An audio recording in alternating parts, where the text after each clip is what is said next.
And welcome. I don't believe that we've met before, have we?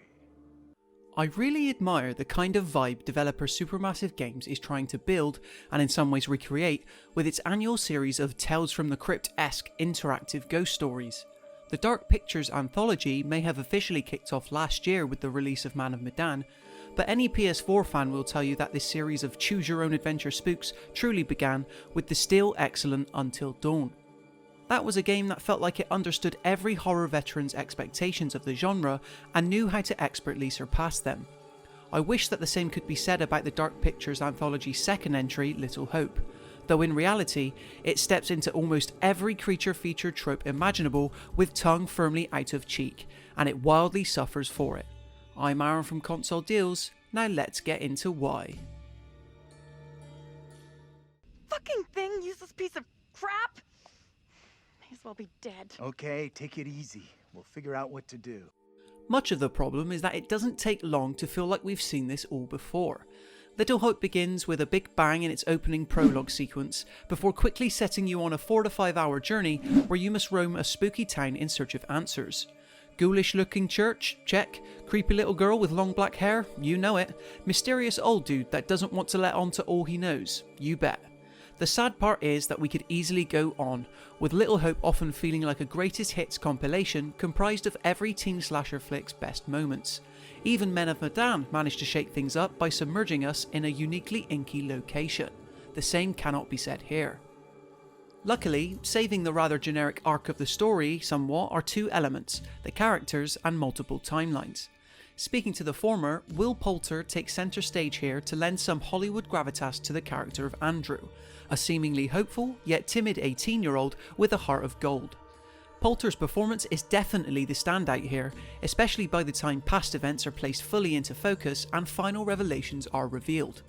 A lot is expected from each of the 5 core actors here in terms of their performance though, and it speaks volumes that the 4 others don't ever feel overshadowed by the impressive lead.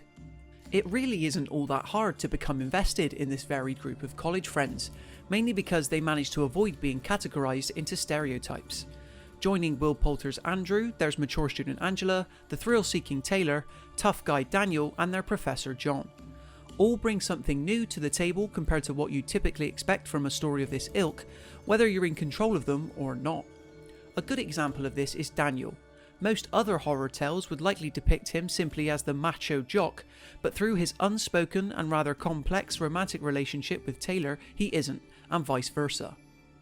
However, just because Little Hope's 5 heroes have been well characterised by Supermassive doesn't mean that they avoid making stupid decisions, because believe me, they still do. It's particularly infuriating when you consider that most of these cases occur when you're not the one controlling them, and you just have to react to whatever inane ramblings they happen to be spouting this time. Without giving too much away, there was one instance, around about an hour or so into the story, where someone turns to the other and says, "Do you think this little girl is connected to the other one?" Despite the characters being referred to having the exact same face. It's a simple truth that several times while playing will you find yourself much farther ahead of the story than the characters you're handling. And while previous, much cleverer slasher fiction has been able to use this device to great effect, Little Hope sadly doesn't. From a pure gameplay perspective, not much has changed at all here from Man of Medan. The premonition system, in which you collect special items that give you a sneak preview of possible events, returns, which you can then elect to use to inform your own decisions. It worked perfectly in Until Dawn when it was referred to as the butterfly system, yet I'd be lying if I said that it didn't make keeping all 5 of my characters alive much easier. You can of course choose not to use them, but then Little Hope really would just play out as an interactive Netflix film, something Will Poulter already knows too much about. Outside of linear exploration, Little Hope will test your ability to react rapidly via quick-time events in crucial moments, and you'll always find yourself making binary decisions throughout heated conversations.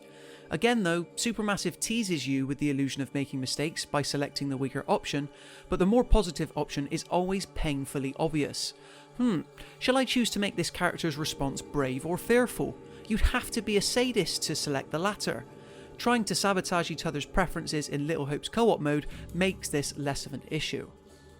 One major way that Little Hope separates itself from other conventional horror narratives is that it takes place across multiple timelines. We won't dip too much into spoilers here, but much of the jump scares, of which there is way too much, relate to the town of Little Hope's previous history with the 17th century witch trials.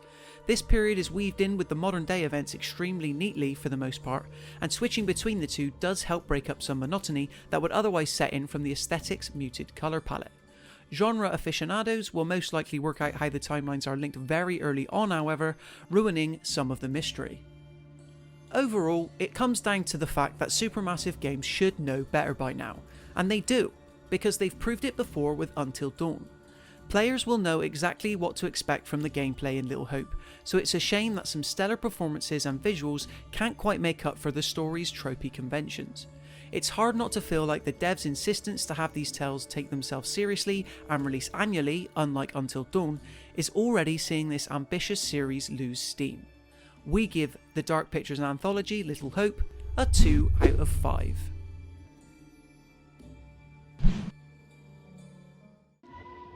I'm just gonna say it. This is exactly what goes down in horror movies.